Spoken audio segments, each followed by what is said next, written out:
And I talked to... Linda, Yeah. Linda. I asked the question, but Yeah. you was... Yeah. Well, Bernie, can you tell us a bit how is life now being behind the wheel? I guess it's completely different than being a commentator on Eurosport. It is definitely different, and I have to admit, well, we always say there is no small races anymore, but Valenciana is a good race to start with, and it's not the Tour or the Giro d'Italia yet, but still, you have to prepare everything like it's a Grand Tour. You don't want to be caught out in a crosswind. You have to know every corner, every road furniture. So there's a lot of work to do for me, and of course, learning by doing. And at the moment, everything takes a little bit longer. So yeah, I'm not in bed before 1 o'clock till I have everything ready for the next day.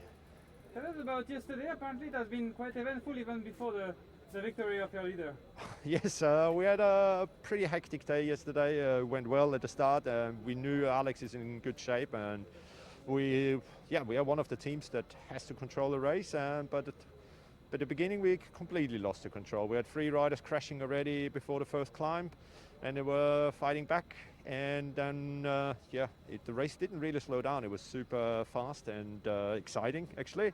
But especially for me in a team car, being in behind the guys and trying also to keep an overview what's going on, who's in the break and who's coming back from our guys and how far back they are. So it's that was a good challenge. And then we also lost Matt Waltz, who crashed, and he's okay, but he had to abandon the race, ruptured his AC joint on his right shoulder. That's a big loss for the team, and especially for him, young rider, beginning of the season.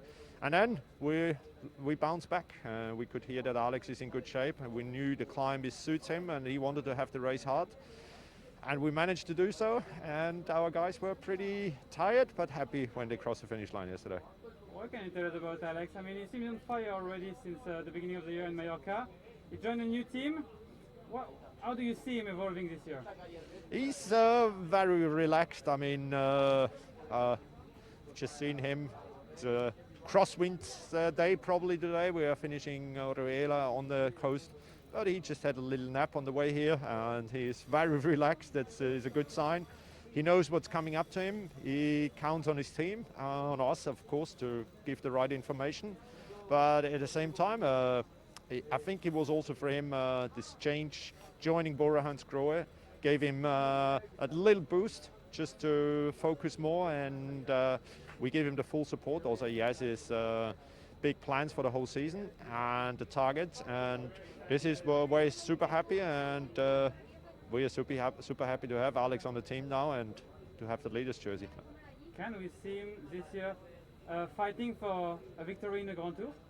That's still in the stars, but that's what we are hoping. And of course, it's we don't want to make a secret out of it, but he's definitely up there for one of the GC podiums in the Grand Tour. But this we have to see how it goes the next months. And at the moment, it's looking really, really good. Just one word about today. You talk about the wind already. Is it possible that Quick-Step tear the race apart around Torrevieja? Yes, there's always the risk that Quick-Step takes it on at some point. Everybody's expecting it. It's at the same time, it's also they have the fastest sprinter.